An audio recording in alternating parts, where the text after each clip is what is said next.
Joining me today is a colleague of mine again, Brent Walls, the Upper Potomac Riverkeeper. Brent has served in this role since joining Potomac Riverkeeper Network in 2009, defending the public's right to clean water and holding polluters accountable under the Clean Water Act.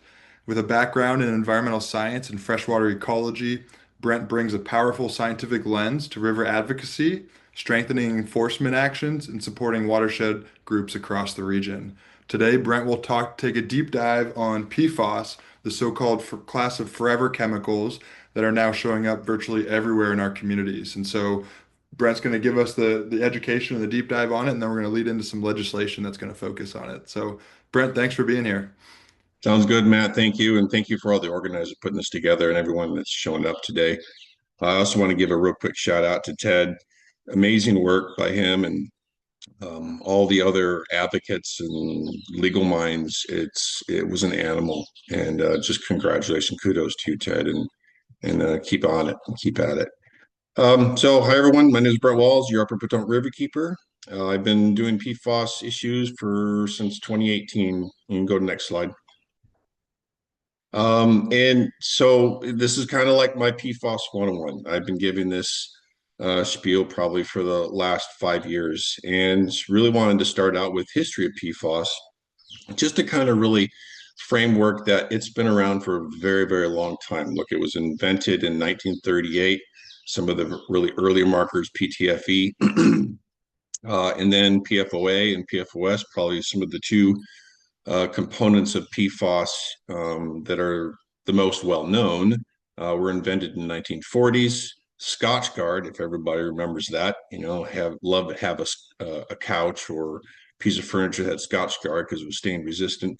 That was invented in the 1950s, and then again, the 1960s, a big one was AFFF and adding PFAS to nonstick pans. So it's been around for a very, very long time.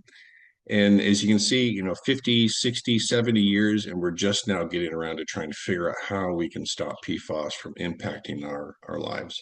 Next slide.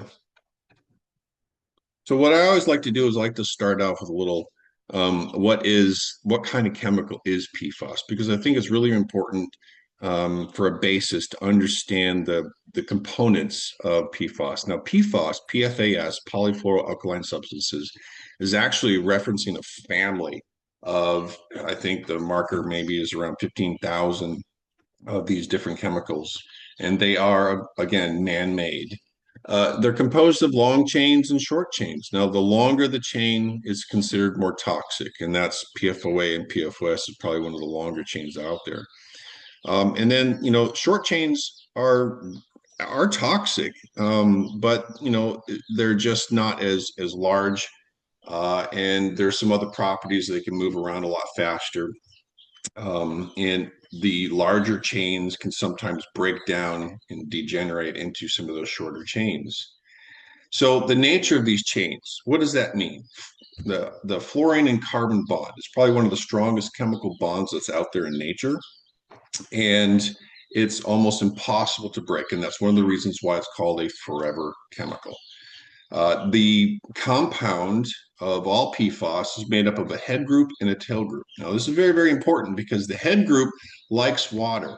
It also likes the different molecules that is being attached to, say, a nonstick pan. The tail group, well, it doesn't like fat and it doesn't like water. And that tail group brings about the waterproofing and the non-stick nature, like in pans. Now, the other property is heat resistant. It's almost impossible to heat these things to break them down. High foam surfactant, meaning that it loves to create foam. That's one of the reasons why it's an AFFF. Insulator and obviously repellent and waterproofing. And the other thing too is these short chain compounds like Gen X, if they're in the same environment of other short chain compounds, they can become longer chain compounds. Next slide.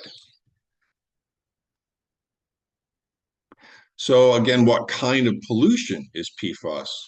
It's another thing to really consider. Bioaccumulation is the key word. It bioaccumulates in our bodies. It likes to attach to the proteins in our blood and in our tissues.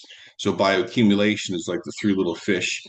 If they're in the same environment and as they get older, they slowly accumulate PFAS or other toxins in their bodies over time. Biomagnification is a little bit different. You know, a fish is eaten by a bigger fish, that bigger fish is eaten by another fish, which is eaten by another animal. So that's biomagnification. So the PFAS that's in our bodies or in um, other species has typically a 7-year half-life. So that means if you were not exposed at all to PFAS right now, no more, then in 7 years, half of that PFAS that's in your body is going to be excreted out. Um, Now, the other big thing is that PFAS doesn't break down in the environment. It doesn't, there's no natural microbial processes in the soil that naturally break it down. There's a lot of other pollutants out there that do not move very far, and they get broken down by microbial action. Um, Now, PFAS can degrade into shorter chains through the soil, so they can break off. The little tails can break off and become shorter chains, and those shorter chains are pretty mobile. And like I'd said before, it's known to reform in an environment where there's other shorter chains, so like in wastewater treatment plants. Now, the other unique thing about PFAS is it does, because it likes water and plants suck up water from the ground, it'll absorb into plants. It'll absorb into leafy plants and crops like soybean and hay. It'll also absorb into the corn stalk itself, maybe not necessarily the corn kernels as much, but into the corn stalk. And that corn stalk, a lot of times, is turned around and fed as silage to our grazing animals. The other thing about PFAS is because it likes water, one end of it likes water, it can really easily move to the ground. And so it can move through the subsurface and into our groundwater quite easily. And again, like it accumulates in us, it can also accumulate in the aquatic species. And then when we eat those species, then we biomagnify into our system. Next slide. So what are the health risks of PFAS? Well, you have to think about it real quick before we get into the health risks. It's a big molecule. It's not a small, it's a big molecule. And when you have a big molecule attaching to the proteins in our bodies, which is in our tissues, in our blood cells, that's going to cause problems to a number of different systems in our bodies. And so that's one of the reasons why it's linked to high cholesterol, kidney cancer, testicular cancer, thyroid disease, birth defects, ADHD, and there's a whole nother suite of other health elements that PFAS is linked to. And essentially, we all have some level of PFAS in our system. I know I have. I've been tested. My blood's been tested. I do have a mid-range level of PFAS in my system from my exposure, especially being in the service. Next slide. So how are we exposed to PFAS and chemicals? I think that's the big one.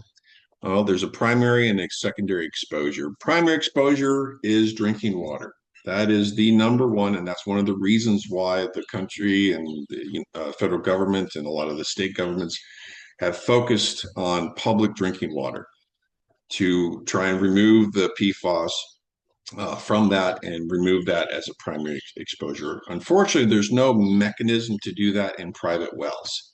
However, that is another primary source for those who have private wells that are concerned about your drinking water. Food products, milk, beer, seafood, vegetables, these are all contaminated through either milking of the cattle or watering the cattle, feeding the cattle from the various different feeds, and that gets into the cattle and into the milk, and then, like I'd said, into the seafood, and then even to the leafy vegetables that we eat. Now, unfortunately, if all those beer drinkers out there, if you've read some of the reports, yes, there's been a number of different beer companies that have found PFAS in their beer, and so Google that and to find out what if it's in your brand or not. Secondary exposure is essentially how we're exposed um, through other means, like the fast food restaurants that have packaged their food into waterproofing package. cookware, your nonstick pans, your Tefal pans, just about any nonstick pan out there has some form of PFAS. I think there's a few that are coming out that actually don't, which is kind of unique. Inhalation, household dust. So all those carpets and rugs and furniture that we have in our house that are stain resistant, well, that produces dust, and we inhale that dust, and therefore we inhale PFAS.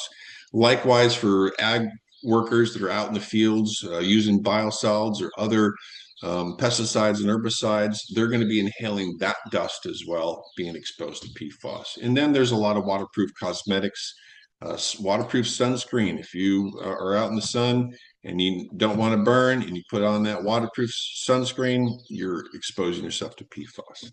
Next slide.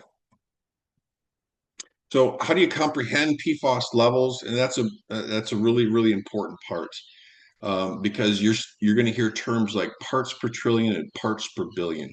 So a parts per trillion means like one drop of water in 20 Olympic sized pools. So that one drop is one parts per trillion compared to 20, the amount of water in 20 Olympic sized pools. Now, parts per billion means there's 1,000 parts per billion for one parts per trillion.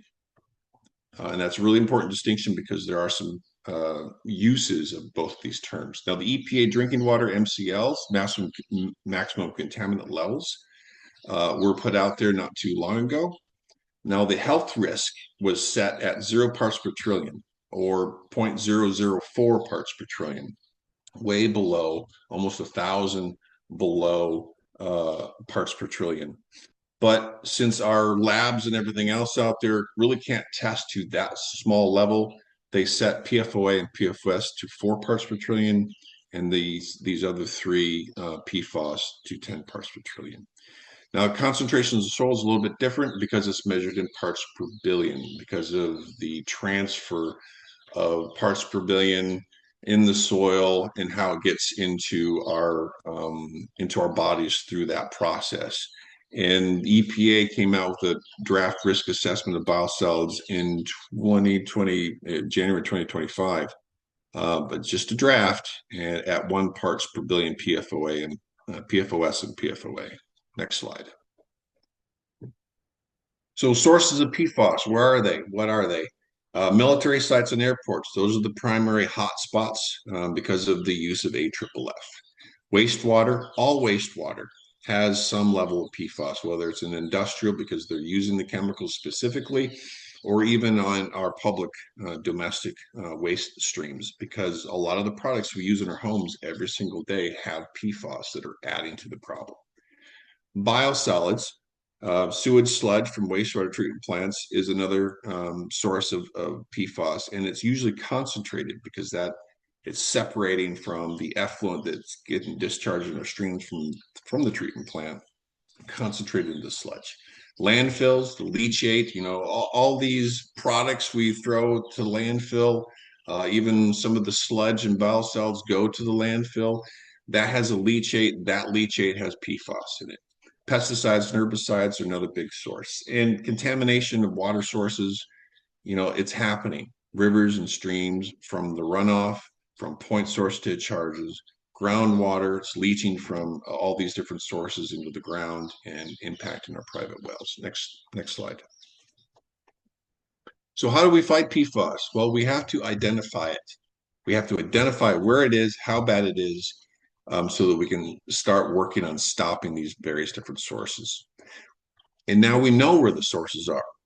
We just need detailed information of exactly where and how bad. We have to source the hotspots, military airports, manufacturing sites, residential household products with PFAS, like I mentioned before. We need to require pre-treatment of these industrial sources that discharge into our public sewer system, because that's contaminated our public sewer system to a higher degree on top of what we're already flushing down the toilet from our residential homes. Then we have a non-point source, and those non-point sources of biosolids, pesticides, herbicides, spray irrigation of wastewater, contaminated groundwater. We have to invest, and we are investing. We're already investing in the treatment technology in our drinking water plants, but we need to invest in the technology in our wastewater treatment plants. Unfortunately, that creates a waste stream that goes to the landfill. All those filter mechanisms is another source of pollution that has to go somewhere, and typically it goes to a landfill. So we're just kind of recreating another cycle. But ultimately, what we need to do is destroy PFAS, destroy those carbon and fluorine bonds. And the technology is out there. It's just not cheap, and it's not able to be used at such large volumes. And we have to do all of this so that we can protect human and environmental health. We have drinking water standards that were put out in 2024. MD's done a great job in putting out fish consumption advisory standards in 2023. And we're hoping that ambient water quality standards will move forward at some point down the road. But that what means what are the levels of PFAS need to be in our rivers and streams so that we're not contaminating our aquatic species. Next slide.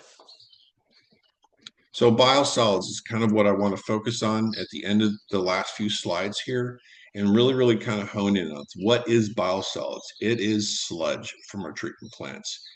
And how does PFAS get into that sludge? From industry, from landfills, from all the products we use in our homes. It goes into these treatment plants. It gets filtered and separated. Now, our treatment plants are only there to really remove the solids and treat for bacteria. And by removing the solids, we're also removing a lot of the metals as well.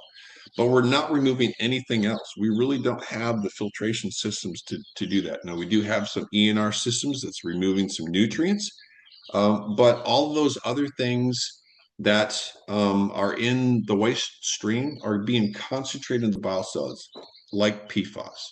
And then PFAS in the biosolids, the sludge, is either taken to a landfill or put on our farm fields.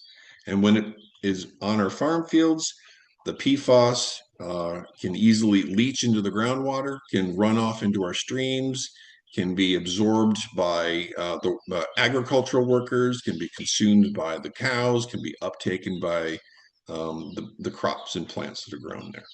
Next slide. So we asked a lot of questions about biosolids. What are the levels of PFAS in biosolids? And, we've had those answered. MDE's done a fabulous job in answering some of those questions as to what the levels are. Where are the biosolids applied? That was a much more unique kind of situation. We had to really go into the records and find out where are they all being applied. Is it how close to a stream? Is it concentrated in one area? What are the wells, private wells that are located next to it? So we really had to map that out. Are streams impacted by biosolids? Yes, they are. And in fact, my organization, along with Waterkeeper Alliance and other river keepers across the nation, did test many sites and locations that are above and downstream a runoff from a farm field that used biosolids, and did show in every single case there was an increase in PFAS levels. What kind of crops are most impacted by PFAS? There's a lot of research out there, and I've already talked a little bit about that. We can go to the next slide. So, there's a lot of, here's a nice little scale of the accumulation of PFAS in various different products that are grown in our gardens or in our farms. The lowest level is grains. However, there is PFAS that are getting into those grains.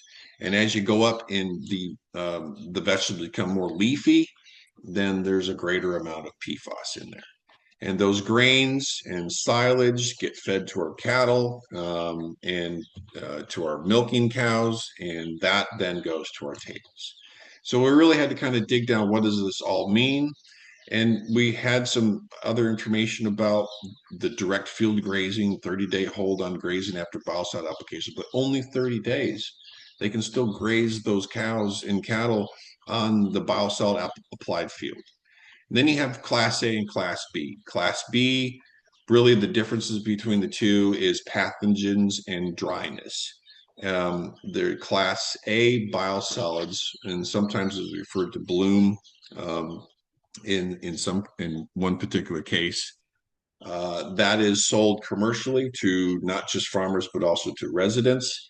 That has very, very low levels of pathogenic bacteria and extremely dry, but it still has PFAS in it. Class B is a lot wetter and has a few more pathogens, but it is, and then that's typically what's applied to farm fields. Next slide.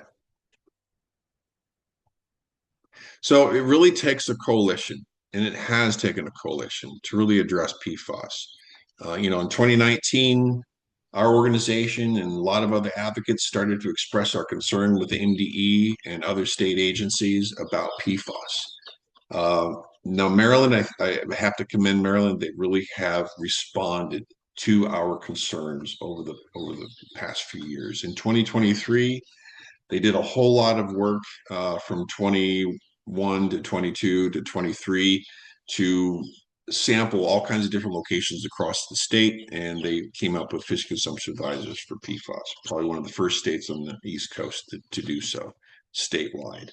Also in 2023, the MD started requesting wastewater facilities to test for PFAS.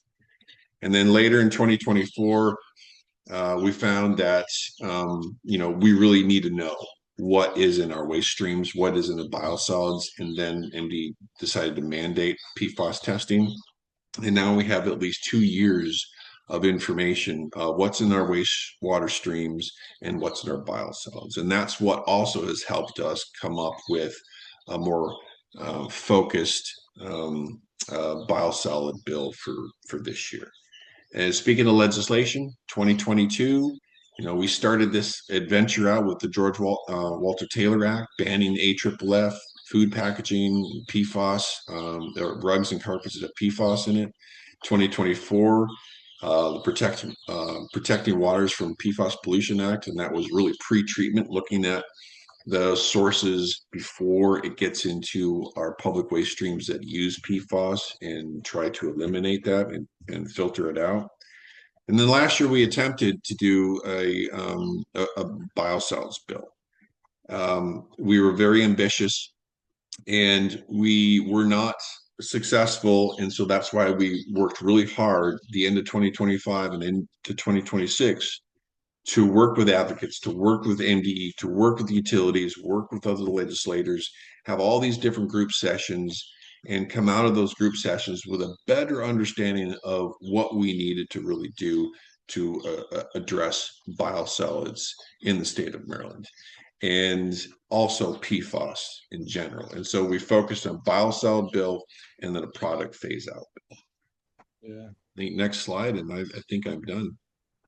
I think that brings us to the end, Brent, but that was a jam-packed with information on this, critically important chemical that is showing up everywhere. As you pointed out, I mean, those images speak 1,000 words just because of how this stuff moves through the environment, moves through our body, moves through, everything that we're dealing with. And I just want to question, or, actually someone as personal as you who has it tested. You've had it tested in you, you have it in you. You've been in the military, and so you feel like that may have been a pathway. But like, do you see a future where these chemicals aren't an issue for us? I think I see a future to where we're going to minimize the amount that is out there. There's still always going to be some level of PFAS, just like PCBs have been in areas of our watershed for the last 30, 40 years. We're still going to have those residual sources of PFAS and still be addressing those. But I think as we slowly work at the sources, the big sources, we're going to reduce our levels to super low levels to where we can utilize biosolids, to where we can actually drink the water and not fearful of it. But it's going to be a long time before we get to that point. Yeah. Well, thank you.